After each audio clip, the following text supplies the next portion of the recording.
So Lobna found my details on YouTube and got in contact with me for a mock test before her driving test. It's a good thing she did because it highlighted two faults that she would have failed her test for. So the first fault was the very first junction we done. We got to the end of this road and we turned left, and you didn't make any observation to your right at all. So this is the road just behind the Chingford test centre. So we went left at the end of this junction, and now what happened was the view to the right isn't great. Okay, you can't really see very well because of parked cars, but these two cars turned in. I think you thought that covers you to go without looking, and you didn't look to your right, and you carried on, and this would be a serious fault, something you'd fail for. Okay, right, and then at the end of the next road, again you've made a fault. To the right you can't see very well, and you can only probably see 50% to the right. The parked cars are blocking the rest of the view, and you've gone and not made a final check as you came out, because when you come out your view improves, and you didn't make that final check. So this would also be a fault. Maybe not a serious fault straight away because there was some checking involved, but it would be definitely a minor fault.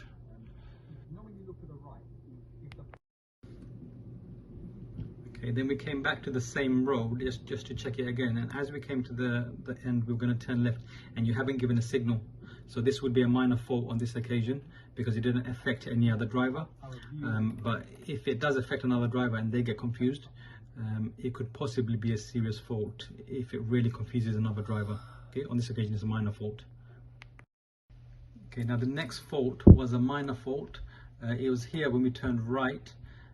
It comes under the progress box, undue hesitation. You've got enough time to turn right, but you haven't taken it. So after this white car, now you've got enough to take a right turn before this car comes.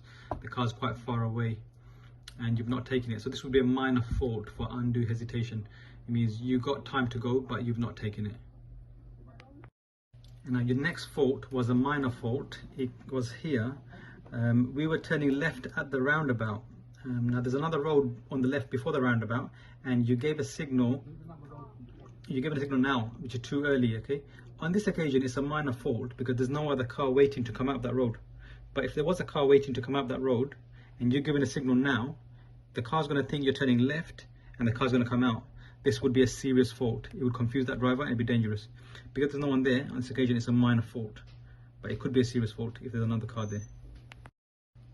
Your next serious fault, something you'd fail for, happened at this junction. This is the infamous junction in Chingford. Loads and loads of people fail here. Okay, so what you done wrong was you haven't followed the road marking. So on the floor it tells you to go and wait here. You've gone and waited on the other side where these cars are meant to wait. So this line here, you're meant to keep on this side of the line. Okay, so you've gone over the line into the wrong part of the junction. Now this car and all the other cars behind, this guy actually waved his hand saying, like, what are you doing? What's going on? All the cars have had to go around us, and they're all confused. They don't know what's going on. So we've confused them. In my opinion, this would be a serious fault all day long. The examiner would give a serious fault here. So you're meant to stay on your side of the marking.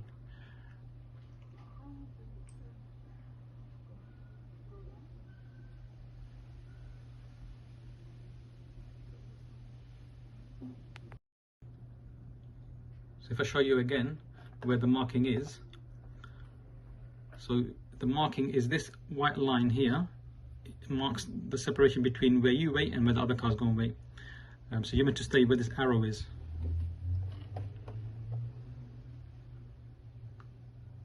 So you're meant to wait exactly on top of the arrow, with your two tires here. And you've gone over into the wrong side. Your next fault was a minor fault, and it came on this road. We've gone from 30 mile an hour to 40 mile an hour, as the sign says. There's certain parts of this road that are quite bendy and windy, so you can't really pick up too much speed, but a lot of the road does become straight, and your speed didn't pick up quick enough. So you see here, your speed is written there, which is not an accurate speed. This is probably showing you 2 miles under what you're actually doing. So if it says 26, you're doing 28. Okay, so now the road is straight. Okay, okay, you're doing 28, 30, but this one is 40. You're doing 10 miles under the speed limit. This is too slow. This is way too slow, okay? You've got to pick up more speed here. You've got to pick up more quicker. Okay, so put the gas down and get the speed up more quicker. You're picking up, later you picked up gradually, so you're still doing 30, 31. You're actually, if it's 31, you're actually doing 33.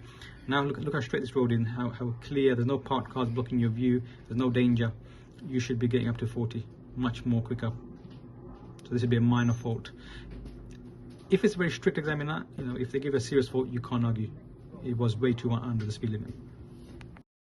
Okay, then we did a second mock test, and this one you passed. You only had one minor fault, and it happened here where we did the maneuver. We drove into the space on your right here, and because you took quite a few attempts, you didn't get it in on the first go. You went back and forward a few times. You'd get a minor fault for that. Apart from that, there was no other faults, and you'd pass that mock test. Okay, now a couple of things that I want to point out to you that I think you might want some advice on is this junction is a crossroad, and we are on the main road here. This is a side road and this is a side road. So if we're on the main road, we have priority to go straight ahead before anybody comes out from the side. If they come up from the side, they have to wait for us at the giveaways. So we have priority to go straight and we have priority to turn left. What you were doing, you're coming here and really slowing down and checking to the right to see if anything's coming. There's no need to do that. From the right, we can already see there's no one there. So from here, you can come and just turn left. You don't have to worry too much about the right because they have to give way. But what you were doing is you were coming and really slowing down and almost ready to stop if anybody comes from your right. So when you go straight or left off the main road, remember you have priority. Another thing I want to point out is sometimes you get traffic islands like this one here, but it's not a zebra crossing.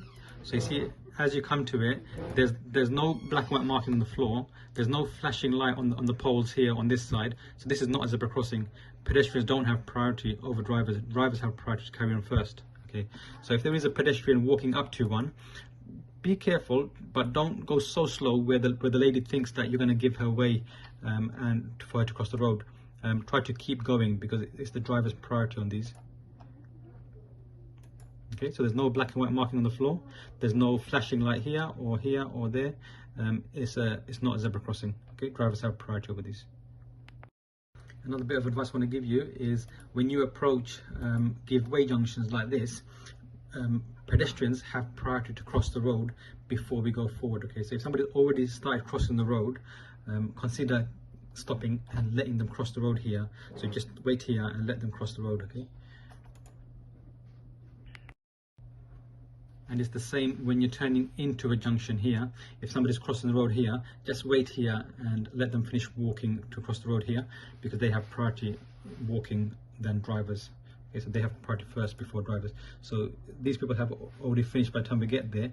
But if these people were kind of still about here, just stop where you are and let the people finish crossing and then turn in. Okay, so they have priority over us. Okay, so make sure you kind of slow down early enough if there is somebody crossing the road, so the driver behind you can understand that you're going to be slowing down and maybe stopping to let people cross the road. Another bit of advice, when going down a narrow road and there's parked cars on your side of the road, you have to give way if a car comes from the other side. So on this occasion, we have no one at the moment, but then we had a blue color car coming. It was a bit risky what you done, but luckily nothing went wrong. So you can see the blue car is starting to come now. Now they have priority over us. We need to wait behind these parked cars because our lane is blocked and their lane is clear, so they have priority. What I would have done is I would have just waited here. Worst case, I would have waited in front of this blue color car. So I would have waited now. I would have planned to go into this gap behind the silver color car. Because if you go any further, there's a chance the car has to brake and we're going to inconvenience them, and then it would be a serious fault, something you'd fail for. So I thought you were going to go into this gap, but then you carried on. Luckily, the blue van, he flashed his light at us, telling us that we can go first. If he didn't and he kept coming and you're here and then he gets to in front of you, you're going to get stuck. You can't get past this, can't get here because he might come too close here. Then it would be a serious fault and you would fail the test. But luckily on this occasion he flashed and you managed to go. So what you want to do is kind of pull in on the first opportunity so that you don't inconvenience somebody else. You cannot make somebody else slow down or stop or swerve around you. Okay, so on this occasion possibly we could have made them stop.